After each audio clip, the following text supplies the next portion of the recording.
Welcome to SmartestQA. In this video, we will install our extension, create our test case, and run it locally using dry run. Now we go to the Action tab and click the Add Plugin button. We download our plugin by clicking the Add to Chrome button.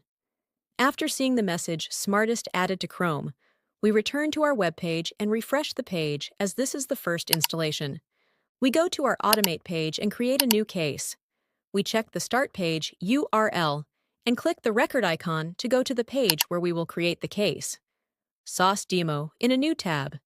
As you interact with the page, the recorder captures every action automatically. Here we type a username and password. The recorder detects each element with multiple locators, including ID and XPath. You can also review the input values. Now we click the Login button and land on the Products page. The recorder has captured 4 steps, 2 type actions for the credentials, a click on Login, and a click on the Swag Labs header. For that last step, we change the action type from Click to Visibility Check, so it verifies the page loaded successfully instead of clicking.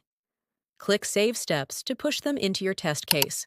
Back in SmartestQA, all 4 steps are now listed inside the test case. On the right panel, you can view each step's parameters and screenshots.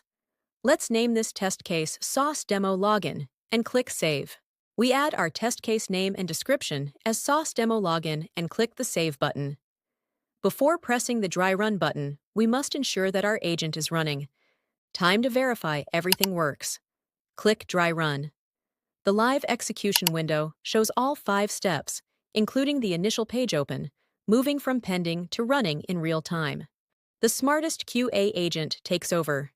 It opens the browser, types the credentials, clicks Login, and lands on the Products page, all fully automated. And just like that, your first test case is created and validated.